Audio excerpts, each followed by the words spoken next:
Hey, welcome back, tennis fans. The Australian Open is done and dusted, and we are on our way to Roland Garros. That's right, the countdown is back, and this one is going to be a super special episode. Isn't that right, JG? Yeah, we thought we would speak about the sensation from Italy, Jannik Sinner, and his rivalry with Carlos Alcaraz. We've got Rafael Nadal playing Roland Garros. Can he do another miracle? And Novak Djokovic maybe with a point to prove, with some people writing him off in 2024. We're going to discuss it all on this episode of The Countdown. So sit back, grab yourself a cold drink or a hot drink, and welcome to The Countdown. Novak Djokovic has won the Australian Open. 35 matches unbeaten. He's done it! Carlos Alcaraz! Djokovic has won Wimbledon. He wins his 14th Roland Garros title. Yes, the countdown is back. It feels like a long time since we got to do one of these, JG, but I'm super excited. The last Grand Slam, it finished in such an emphatic way, especially on the men's side. And that's what we're here to talk about today. And looking forward to the next slam. It is Roland Garros. I can't wait. And before we go anywhere, anybody listening to this, make sure to join us for every countdown episode. Hit a like on every video, subscribe.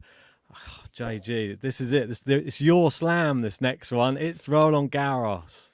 Yeah, let's start with a bit of personal talk. I know we like to get into the tennis early doors, but there's a few things I want to ask you, and that is, how's your new job been going? Because I know you've started a new job, I've started a new job. Are you enjoying it? Yeah, I am. It's nice to be learning something new and putting myself to the test on a daily basis. How about yourself? Yeah, it's not bad. I'm getting used to it now, slowly. It was a bit frustrating all happening during the Australian Open, but I feel like I'm in a good place now. And it's even better because I've got some good news about my eyes I thought I'd share with everyone, and that is that my vision and my eyes have fully healed over after the surgery I had during the US Open. And that means I now have 20/12 vision. So I should be able to watch Roland Garros this year with the best vision I've ever seen any tennis event. You'll be able to see every vein on Rafa's bicep as he is crushing one of those forehands down the line, I'm sure. I'm excited for you. I think it's fantastic. Obviously, you spent all of these years watching through some lenses. Now it's improved your tennis game on the court, and you get to watch it down the pub, wherever you want to watch it, and you don't have to ask me what the score is. For our GTL trip we do every year, where we can go to watch live tennis, hopefully in somewhere warm, and I'll be able to watch it without having any glasses on. So that is a bit of a landmark for me. Maybe someone who's watching can relate at home, but enough of that. Let's get into the countdown. And the big news is we have 112 days to go until Roland Garros commences. We have a few hard court events before. We've got, of course, Indian Wells. We've got Miami. We have the return of Djokovic in America, which is going to be interesting. Nadal, I've seen, is also on the entry list, so I'm not sure how he's going to be playing. Of course, his big target will be Roland Garros. I think he's not going to be as focused in some of these events prior. For him, if he can just reach some kind of level, that would be awesome without feeling injured again. But the big thing is, of course, 112 days. And we're going into it with, I think, a bit of an open field.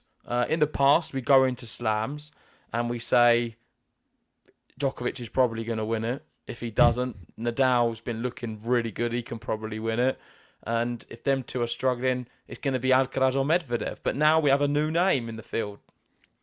And what a name he is. He's sort of taken the world by storm. He's been a slow burn, some might say, over the past 2-3 years. But we've watched him grow, and he's just incredible. I mean, I don't know what there is to say about Jannik Sinner that has already been said. I've brought a few stats to the table for this episode that we will go through because there's so many people tweeting about it, and this new potential rivalry, and there's a lot of people that are sort of split. The Alcaraz and Sinner rivalry. Some people are even saying this isn't a rivalry. Sinner's much better now. Like, remember the talk last year that everyone was saying that Alcaraz was the one to beat, and now it's Jannik Sinner is apparently much better than him. People are getting a little bit carried away because it's just recency bias, the fact that he's just won the Australian Open. I've also seen what you're saying. I would say 80% online regarding this debate will say that Sinner is a better player than Alcaraz. And I don't know if you're going to bring up the initial quote where you've got people questioning the mentality of them both and saying that Sinner's got a better mental side. So we've got here Paolo Bertolucci, a former Italian player, saying, in my opinion, Alcaraz is great technically, even physically, but mentally, he is light years away from Sinner. I feel like this is it just because he's Italian? I mean, this is just... Do you not agree then at all? Because, for a start, do you think Sinner is mentally more advanced than Alcaraz? Light years is just a bit much, I think. I think he's getting a bit carried away with the whole Sinner bandwagon. Bear in mind, Alcaraz beat Djokovic in a Wimbledon final. So we've got to look back. That is the one thing that I would always look back to and say, you can't say that he wasn't pretty good mentally there. Because that wasn't like it's a wobbly Djokovic. And you say that though, Ben, but what's harder, to beat him in a Wimbledon final or to beat him in a semi-final of Australian Open, in which he's never lost? Well, exactly. Djokovic has lost Wimbledon finals. He's never lost in Australia at the semis or a final, and Sinner's done that.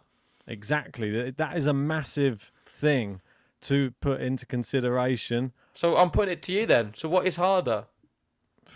I think beating him in a final is probably harder. That's my personal opinion. I think him in a final, hasn't he won like 2/3 of the finals he's won in all of his career, Djokovic? Some ridiculous stat in Grand Slam finals. He's just that good in Slam finals. And I think Wimbledon, that was the one that nobody expected anyone to come close.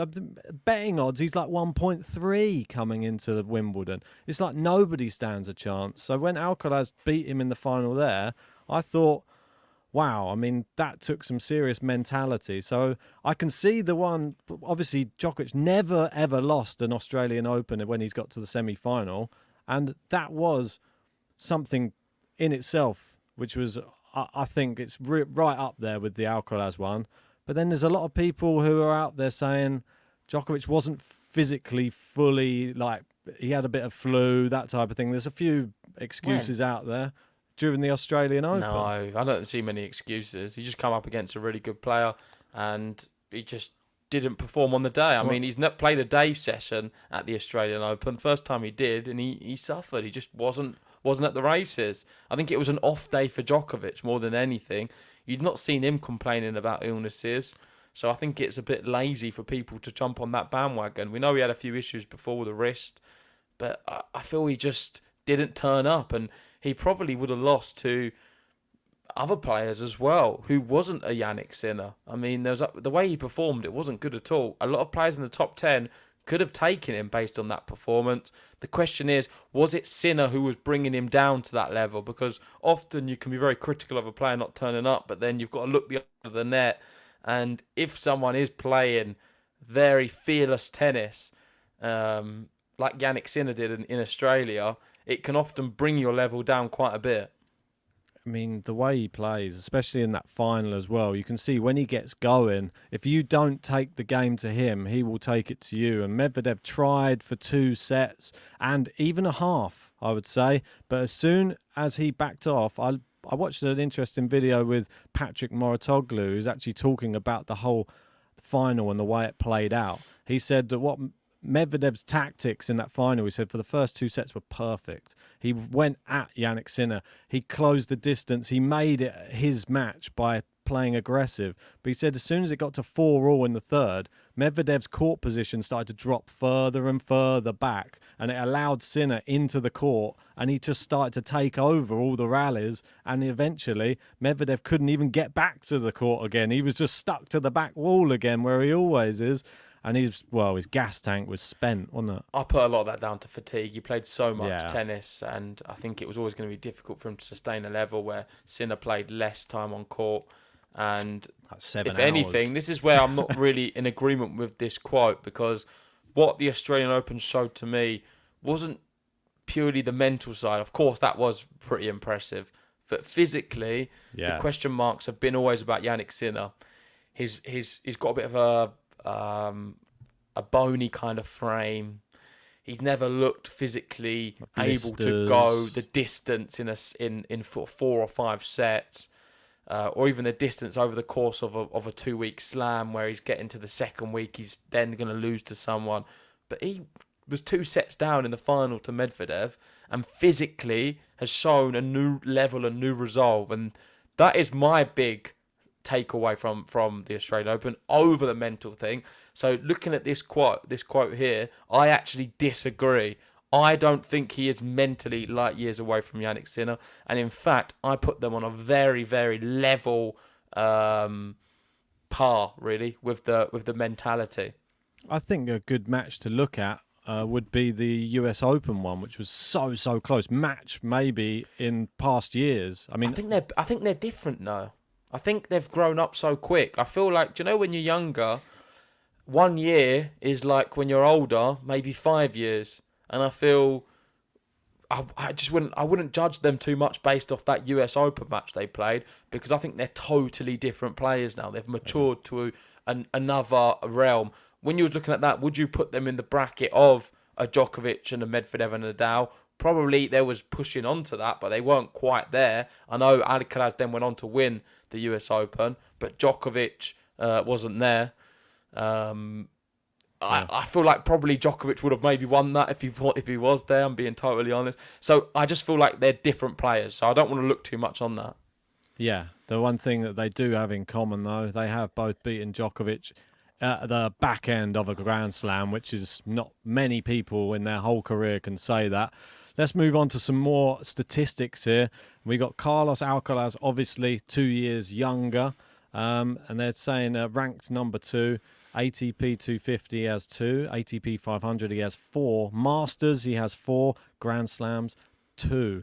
Jannik Sinner, he has 6 250s, 3 500s, 1 Masters and 1 Slam, and leads the head-to-head 4-3. How do you see the rivalry playing out? Because brilliant from both, to be honest. I mean, look at those stats. I think it is generally neck and neck. The one thing I would say, which maybe people will disagree with, is I think when you pit these two against each other, I do fractionally favour Jannik Sinner now. And I don't think that matters what surface either. I feel like on any of them, I favour Jannik Sinner to beat a Carlos Alcaraz by about 5%. I think it's 55% Sinner, 45 Alcaraz. That does not transpire into meaning that he's now going to win more events, because there's a real possibility they'll be on the other side of the draw. They won't even have to face each other. Yeah. And I think Carlos Alcaraz, over the next 5-10 years, will win more Grand Slams than Jannik Sinner, despite me saying that. And that is because he will beat him from time to time. It is still pretty close. I think Sinner will win more than probably what Alcaraz will beat against him. But then there'll be a lot of times when you'll see a Sinner go out to a Medvedev or a Djokovic or some other player coming through, and you'll see Alcaraz just clean up everyone. Yeah. Because there's no guarantee they'll always face each other in every Grand Slam to win it. And I feel the ones Carlos Alcaraz won't face him, he's going to win. Yeah, are we looking at the new... He can still win when he faces him, by the way. I still think it's tight. I just feel like I only fractionally favour Sinner. Do you think we're looking at the new 1 and 2 for the future? Yeah. Are these going to be, and we don't know in which order. I feel that they do have some similarities, and much as we want to stop comparing people to other players, like Federer and Nadal, this is sort of has the makings of that sort of friendship, that sort of bond they have on and off the court, quick to congratulate each other, You very say that, respectful. though, but one difference there, Ben, I'm going to interrupt you, is I don't think they were necessarily that good friends when they started. No. Nadal and Federer become friends later on in life. Agreed. During the peakness of the rivalry, they didn't always see eye to eye. No. They were really fierce competitors. These Respectful. two they seem to be very chummy. And if anything, I don't like it. I would rather a little bit more animosity between the two of them. And I'd rather the friendship level to not be there so much. Because I think when you have the needle in sports, it makes it a little bit more interesting. I think if these two didn't necessarily get on so well, it would be a more interesting matchup for the fans.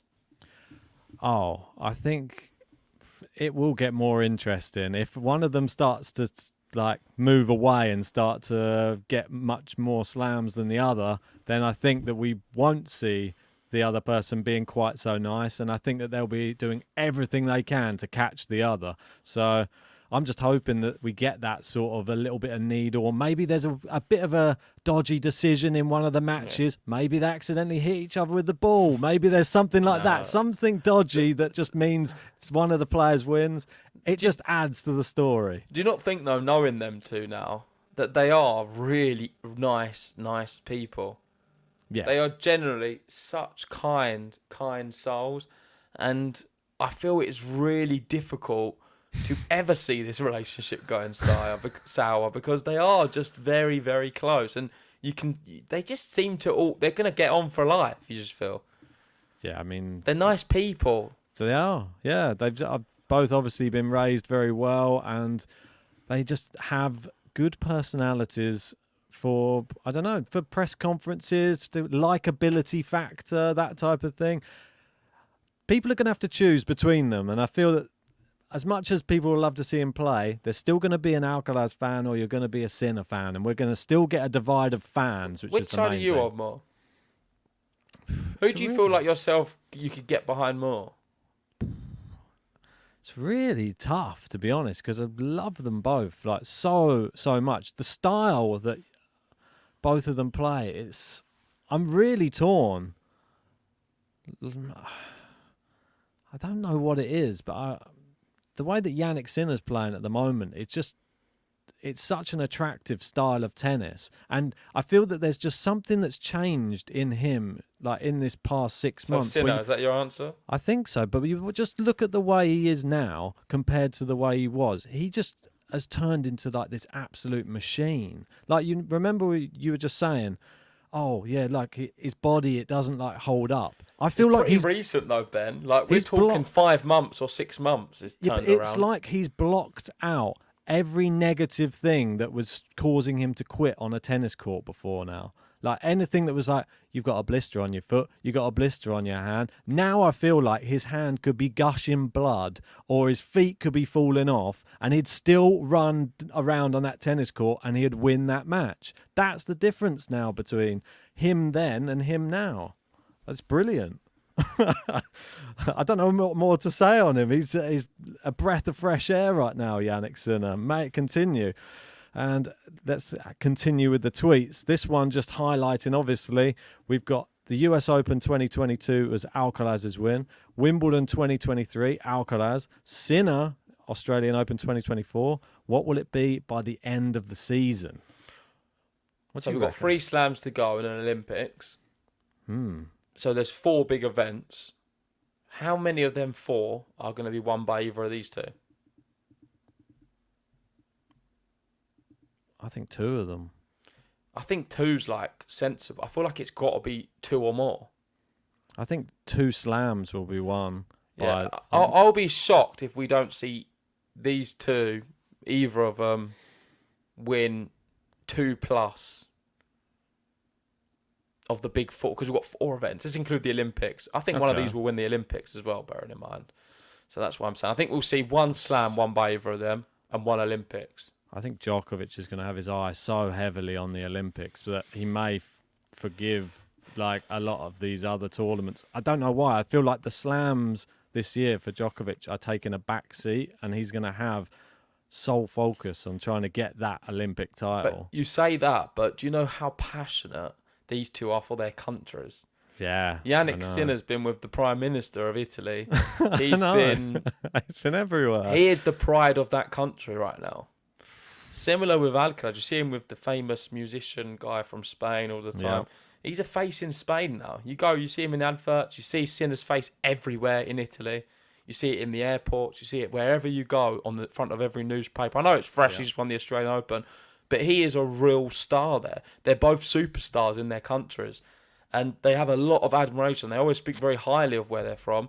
I think their incentive to win for their country is at an all-time high. Considering none of them, they're so young, they've never done that before. What better achievement, I think, in sport than is to have a gold medal for your country? That is a special thing. You know, like in football, to represent your country, to get a cap and to play in the World Cup, it's massive. I feel like it's a bit similar with these two. And they're going to want to put so much into that. So don't dismiss it. I know there can be certain players who necessarily don't care so much about the Olympics. And I could probably name quite a few of them inside the top 20 who I think I'm not interested. These two aren't one of them. Well, I can guarantee you that there will be a lot of Italians now travelling over to the Olympics just to watch him play and cheer on Jannik Sinner. That's true, yeah. Because the Italians, There'll be a lot of Italian flags. It'll be the most supported player at the Olympics, I think. And this is one good thing for tennis, I think, that we may not have had before. Because obviously it was great. Yeah, I mean, we had the Fognini fans. It was like we're cheering him on, but you sort of don't ever think he's really going to win. But with Jannik Sinner, now you've got the Italian fans who are rowdy, and there's someone who can win as well. Like, we are in France, so there will be a lot of French fans, but I can't see I don't know where they're going to be there for Benoit Paire. Well, Monfils, when we spoke to him, he said he wants to. That's his aim for the year, is to get into the Olympics. That would be awesome. I'd love to see Monfils be in for a Shotwell medal, but I think it's a big ask.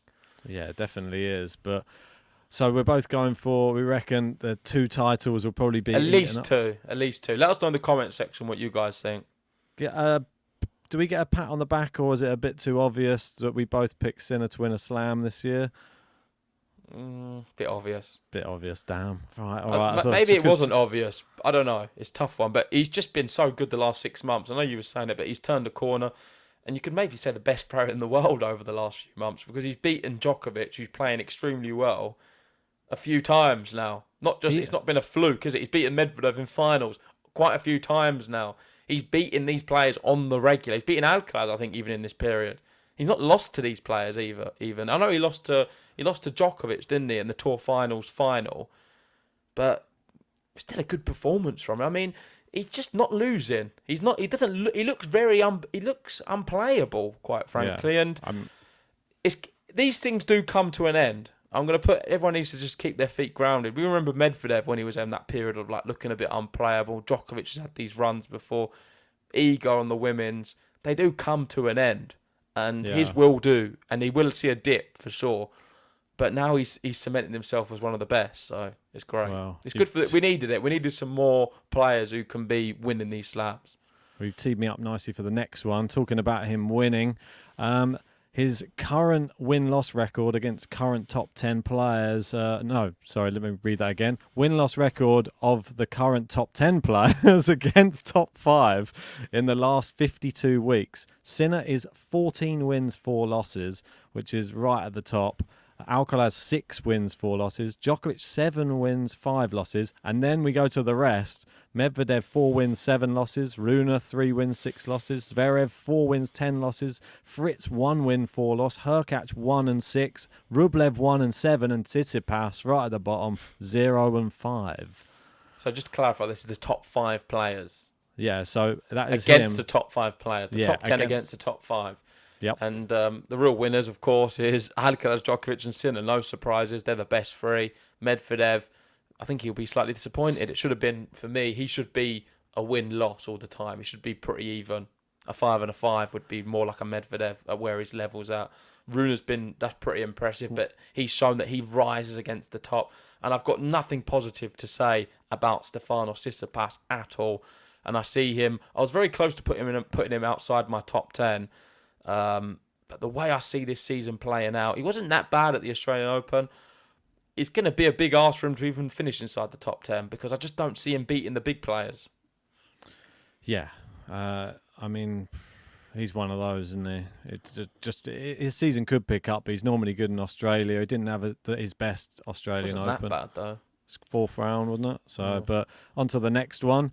This one is service hold percentage in the last 52 weeks of current top 10 players versus all the players versus the top 10 players. So this is another one. You can see who's near the top again. So Hurkacz is top with 88.9 versus all players and 88.4 versus top 10. And Sinner in second there with 88.8 and 88.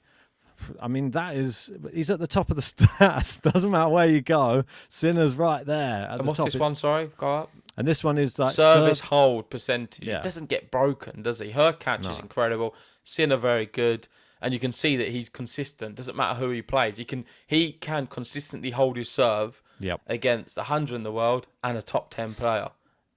Yeah. Which I think's amazing. Like, it's such a difficult thing to do. You can see the real top players are able to do it. Hurkacz is really good. Sinner, Djokovic, Zverev's stats are quite good. Alcaraz and Medvedev. For me, it highlights again, Tsitsipas, Fritz have really good serves. They have really good serves, but what are they doing against the better players? They can't seem to hold their serve. I think that is because they simply don't serve as well against them players because it's a mental thing. Yep, I would definitely agree with that. It completely drops off, doesn't it? Yep. And it doesn't surprise me. They always probably seem to be in Djokovic's side of the draw when they get to play him in slams, and then the mental side sort of falls apart. Right, on to the next one. This is Ollie has been putting out a load, so nice one, Ollie, for all of these stats. Saying, just realised this. Carlos Alcaraz and Jannik Sinner's respective wins at Wimbledon 2023 and the Australian Open 2024 marks the first time that at least 2 out of the last 3 majors were won by players not named Nadal, Federer, Djokovic, Murray or Wawrinka since 2003 US Open to 2004 Roland Garros. 20 years ago. Yeah, it's incredible. We spoke about it at the start, actually. The fact that what is a harder thing to do, to beat Djokovic at the Australian Open semi-final or him in a Wimbledon final. They're 2 places where we've seen the big 3 dominate. Yeah. As maybe Wawrinka, Murray. But the big players dominate them ones. No one's been anywhere near it. The US Open's a little bit of a wild card one. And I mean, you could probably say beating Rafael Nadal at Roland Garros is another one you could throw in there because you only see the big players win Roland Garros as well. Yeah. None of them have done that yet. And that's the one which, of course, we're counting down to. So the next Grand Slam is Roland Garros. And this tournament is won by 2 players, I would say. I'm not going to give anyone else any credit. It is won by Djokovic and Nadal. Pretty much Nadal. Maybe 1 player and a half. Yes. I'll give Djokovic because I think in the last 4 years he's won it twice. So, I mean, out of all the players, he's probably the one who can give Nadal the best run for his money there for sure. But it's still if Nadal's on his game, it's nearly an impossible task. Is he favourite, Ben? Is Rafael Nadal favourite for this Roland Garros? He needs to get back on court and start. No, but is he your favourite right now? No, Rafael Nadal. Is he a top 5 contender to win Roland Garros? Yes. Always. Go on then, give me your top 5 right now as we're talking. Well, it will be Djokovic, Alcaraz. I'm not in any order, by the way. Djokovic, Alcaraz, Sinner, Rafa. So Rafa's your 4th. So you put Rafa ahead of Medvedev. Yeah. Ahead of Rublev.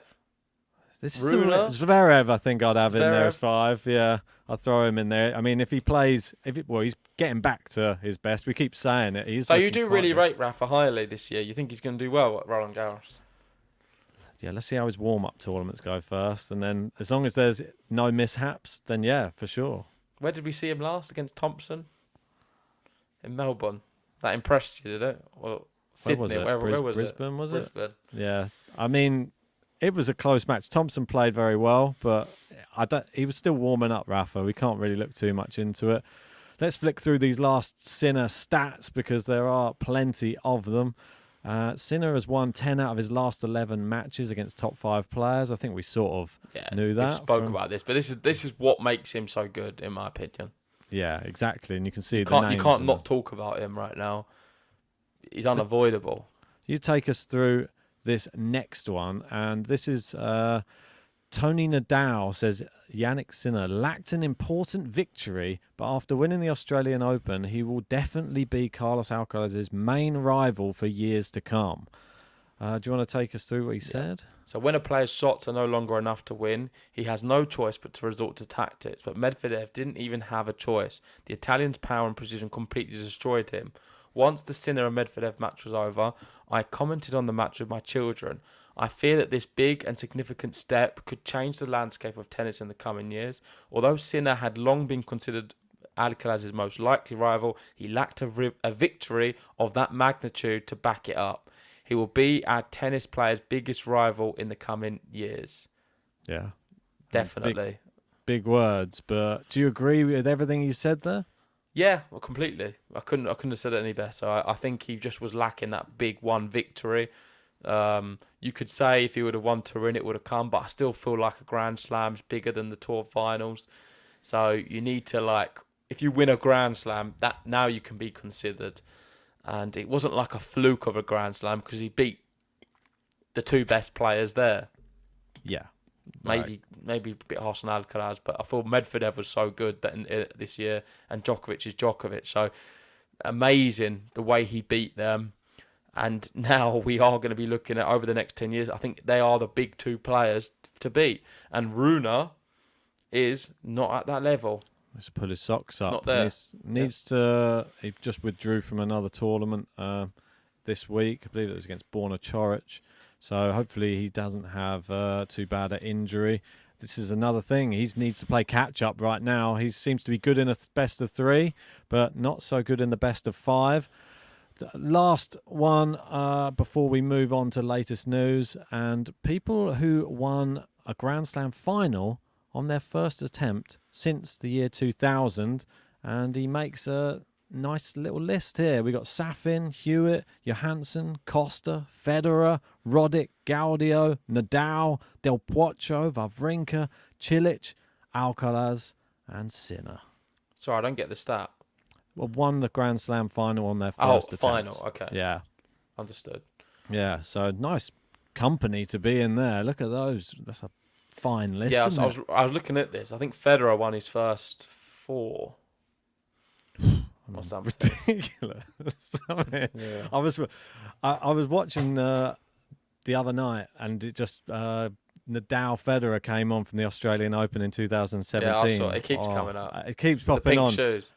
Yeah, brilliant. And I was just sat there and I was just mesmerised. I just thought, hopefully we get back to that type of level of slam final between these two as well, because that was something else. Like when those two meet. We kind of did see a glimpse of that at that US Open one a few years ago, but we've not seen them two playing now. And I would love to see them play at Roland Garros against each other. I don't think that is the optimal surface for them both to have that the big one. No. I think it would be better to see them both battle it out at the US Open this year. I think, that. or even, to be fair, even at Wimbledon, I think that would be an amazing match. Alcaraz Sinner at Wimbledon would be so good this year because Alcaraz would have learnt a lot from the time he beat him there. And I think he's, of course, he's a champion at Wimbledon. Raining. So you've got a lot of different dynamics to feed in. And I think Alcaraz will be very well equipped to deal with Sinner. And we're going to see a very tight match if we are to get it, of course. It would be a great final. Oh, yeah. I know this sounds a little bit strange, but I actually watching it, I was just like really missed Federer watching that. I was like, wow, because it seems like so long since we actually watched him in full flow. Watching that, it was just mesmerizing. Watching that single hander and the forehand, and yeah, I only wish that we had somebody like him come back on the tour, or a new person with that type of style. Just was very refreshing. Got Rossetti. Yeah, I mean, it's miles away from Roger Federer. Sorry, Lorenzo. Rossetti's good, man. He is good, but he's not quite there yet. I'll jump on the bandwagon if he can conjure up some Roger Federer form for sure, though. Right. Anyway, let's move on to latest news. Right, here we go. Latest news, and the first story up is Saudi Arabia announcing that they will receive a 6 King Slam event in Riyadh with Djokovic, Nadal, Alcaraz, Sinner, Medvedev and Rune in October, in the middle of the ATP season. Format and specific dates to be announced later. What is the first comment on this? I'm interested to see if it's the same one I saw earlier. Just scroll down. Oh. Is there a funny comment on there? Everyone's just digging out Rune. I know. It's not what I was looking for. Let's go on. I thought that was what I was going to be there. Come on, Rune is the sick. Would you reckon Rublev should be there instead of Rune? It's a tough one, isn't it? What about Zverev? I don't know. There's a lot of people there probably knocking on the door. Yeah. But Rune probably sort of next in line, I think. I mean, he's close, but he's just we're not saying quite that, there. but he probably would beat Rafa right now. We don't know what Rafa to expect. I don't know. He's Especially in injured at the minute. October. He'd be exhausted after just winning Roland Garros and the Olympics. Yeah, for sure. And the US Open. Well, he's got to 25 slams. But what's your view on all of this? Do you think it's a little bit like the Super League in football? The money coming in and they're getting all the big players there, putting them all together. They don't have to get through certain events. They're just putting all the best players against each other. Does it have that European Super Leagues type of feel in football where everyone's against, where you've got basically elitist competition where only the best players can be in there? I don't know. That's just I'm throwing it out there. Well, I was going to say to you, I love it. And when do we book our tickets to go to Saudi?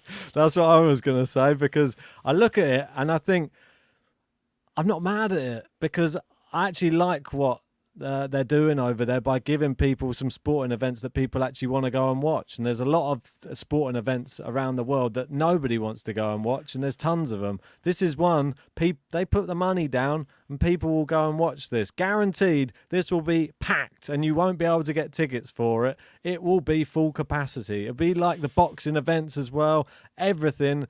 They seem to be injecting money into it. What is it, an exhibition? I don't know, but I'm excited because of all of those players. But go up. Didn't they say ATP is sanctioning it? Oh no, it's not going to be. No, I don't know. So. It just seems to me it's like it's going to be an exhibition where they're just throwing millions and millions of pounds at it.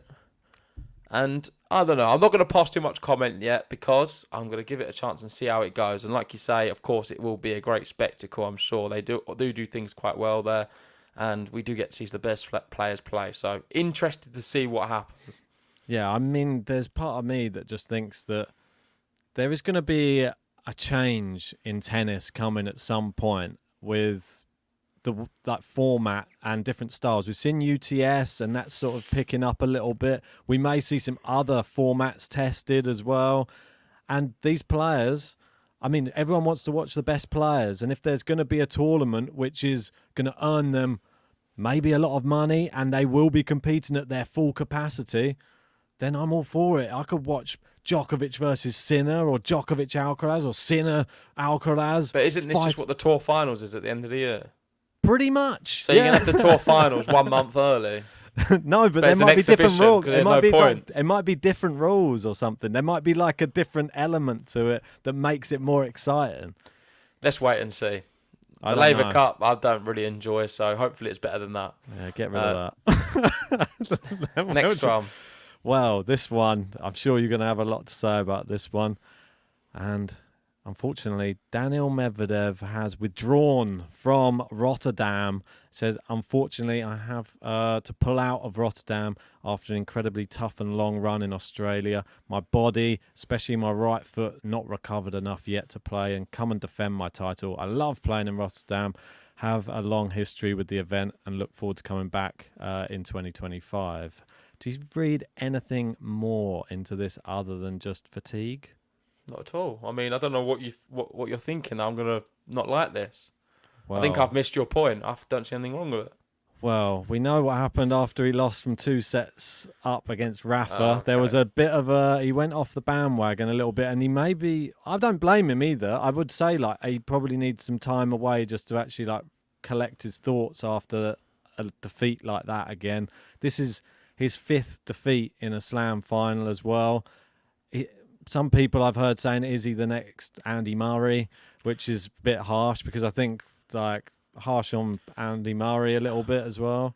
I feel like he can hold his head so high. He played really well, and he created a great final. I've got only great things to say about Medvedev, honestly. And afterwards, he wasn't that downbeat. He said, maybe I might reflect in a week's time and it's going to really sink in and hit me, and I am going to be upset. And he did acknowledge the fact that after losing to Nadal from 2 sets up, he had one of his worst seasons on tour. But he said he feels a bit more positive. He doesn't feel the same feeling. He said he received so many texts from people around him. He said he's got a great circle. He's got a great family. He's got a daughter now. And he's in a really good place mentally with his tennis. Physically, he's looking great. And I just don't think we're going to see the lull we saw after the Rafa one. So I'm not reading into this at all. And I'm expecting him to have a really good season still. And I don't think he can be upset at all with what happened losing that Australian Open final. He gave everyone such a great final and such a great event. And I think he's a fantastic player and great for the sport. Brilliant for the sport. I am a bit of a Medvedev fan. Definitely. I think he's one of the players on tour I actually will always support. I really do like him. It was unfortunate he come up against Jannik Sinner and the Italian roots there, but it was a bit of a win-win for me. I mean, if Sinner was to lose, I wouldn't be mad that it was Medvedev. Is he going to be facing a bit of a mental block against Jannik Sinner though in his next time he plays him? That's now 4 in a row that he's lost to Jannik Sinner. Okay, same happened with Alcaraz. He didn't look like he was going to get anywhere near beating Alcaraz, and all of a sudden he's turned that around. Now he's been beating him. So I think we can see it go the other way. Medvedev's very smart. He's got good tennis IQ. He makes adjustments, and if something's not quite working against the opponent, he makes the right adjustment and gets there. Great athlete, great competitor, and let's be honest, Ben, he was close to beating Sinner. I mean, if he didn't play so much before that, I think he could have closed it out in 3. Yeah, I love him. I think he's so brilliant. I wouldn't for read the sport. into it. No. I think that he's a different personality, something that the sport needs. We need more people who are going to have a personality on the tour because there are. It's interesting. Yeah, I mean, he might have an outburst here and there, but who cares? And he may sometimes wear his heart on his sleeve and say things maybe he doesn't even mean, but it doesn't. That just adds to who he is. I think that he does get a little bit of negativity from the crowd, but he plays into it. I like him. I think that hopefully doesn't allow that to affect him moving forward, and we get to see him in another Slam final soon. Yeah. Right. Last but not least on the news, and this is someone who is doing great and not feeling the blues. Emma Raducanu back to winning ways. She beats Marie Boskova. This is in Abu Dhabi. There is the Mubadala Open, which is on at the moment, and she will now be facing, listen to this for a second round match, Ons Jabeur in the second round. This is a superstar matchup. I cannot wait for this one. And do you think this is a winnable one for Raducanu, JG? Yeah, I think it's a nice draw. I think Ons Jabeur is certainly a winnable match for her. It depends, of course, what Ons Jabeur turns up. You'd hope a better one than we saw at the Australian Open. She looked very, very lacking fitness, to be honest, in the Australian Open match against Mira Andreeva. This one is going to be tight, but then I'm not really getting behind this Raducanu returning hype yet. I'm not seeing enough. We see flashes of some good tennis from her. Really good. I don't have much positive to say, so I'd rather just not say anything at all. So she looks very good today. Boskova. Yeah, she was okay. I mean, she was down a break in the first set, came back, won it 6-4, and then breadsticked her in the second set. It was a pretty convincing win, and I feel like Jabeur's really good though when she plays over in like Abu Dhabi and in and around that part of the world. Though I remember seeing in the Middle East. Yeah, she's just really good over there, and those courts suit her game, and I feel that she gets a lot of support over there as well. So I think this will be a really tough match for Raducanu. I'm not sure if she will beat Jabeur. I feel that Jabeur may up her level. Who's favourite for it? Jabeur, I believe, just. Yeah, but I personally think Ons Jabeur will win the match. That's my prediction, but I think it's. I'm all for Emma coming back and playing really well. I would love to see her make a run, and I know she spoke today saying how her real ambitions to get back and win a WTA title. Great to hear, but now I'd like to see let's actually see It's great saying all these words in press conferences, but let's see, put the work in and play some more events, see it progress, fight for it. That's all I want to really. I don't know what more to say positively. Just not seen enough. It's been disappointing. Hard man to please. Anyway, let's move on to the tennis shootout, shall we? Yeah.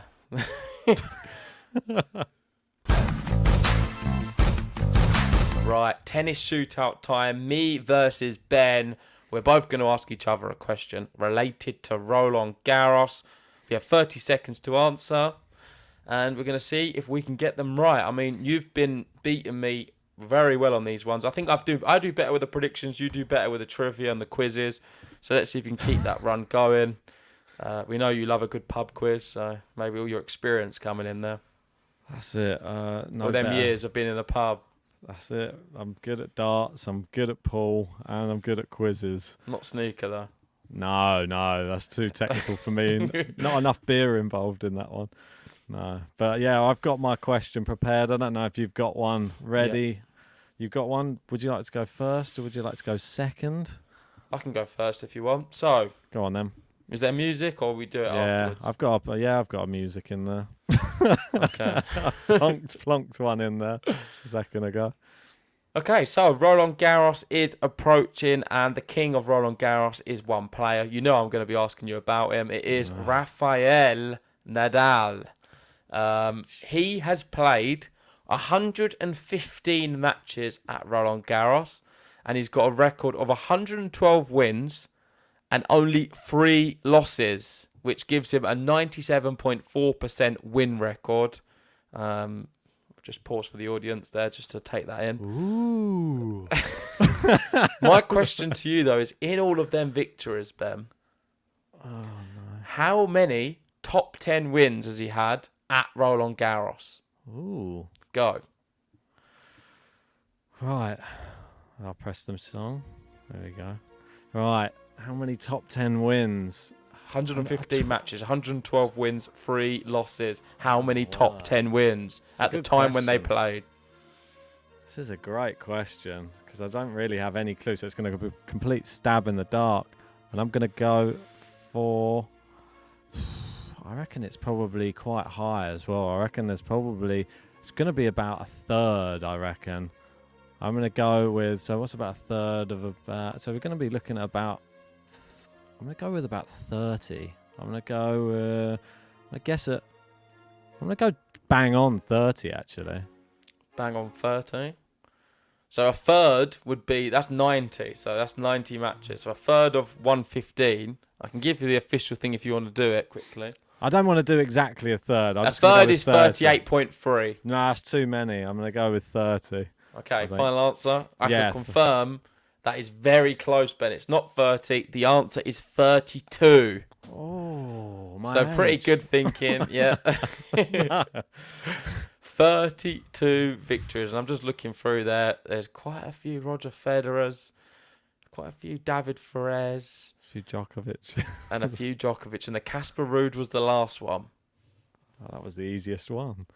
There's a bagel in there. Well, there's a bagel for Djokovic as well. There we so go. I mean, it's a difficult one to get right exactly. not bad. I think that was pretty good. Powers of deduction. I just thought around that you're probably going to be meeting. You're them basically around. right, I think. It's I close can give enough. that cut to you kind of thing. Sort of, maybe half a point. Right, so we go on to my question next, and as you know, my questions, they're It's always about the crackers. past. It's always about the past. But how far into the past will this one Before be? I'm born. I hear you ask. Well, in 2023. Okay. Thank God for that. So last year, there was only one unseeded player in the men's quarter-final. Who was it? I don't remember last year's.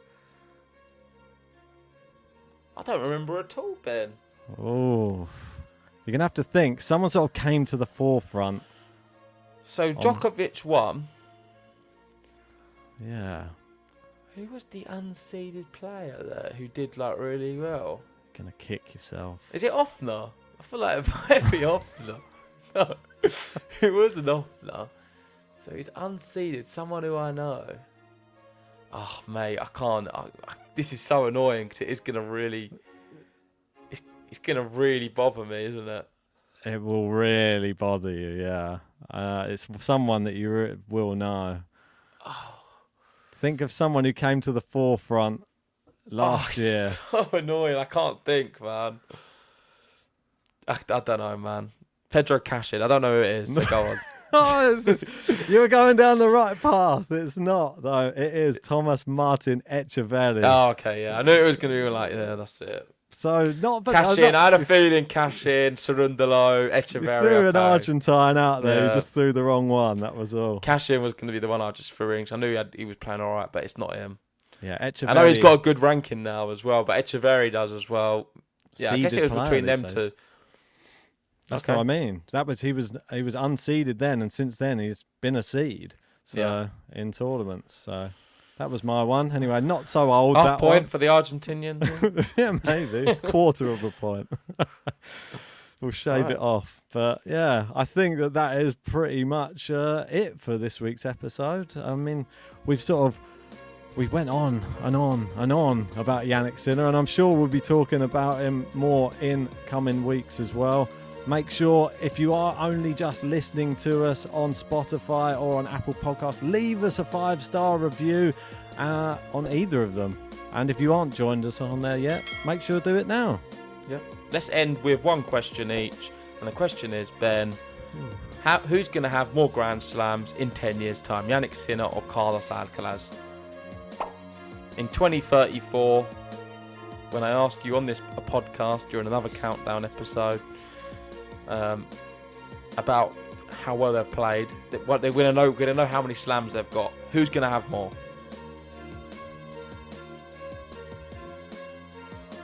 Alcaraz. I agree. Let's end on that one. Let us know your thoughts in the comments section. Like and subscribe. Download us on Spotify and give us a review. And we'll see you very soon for some more tennis action. Vamos. Adios. Ciao, ciao.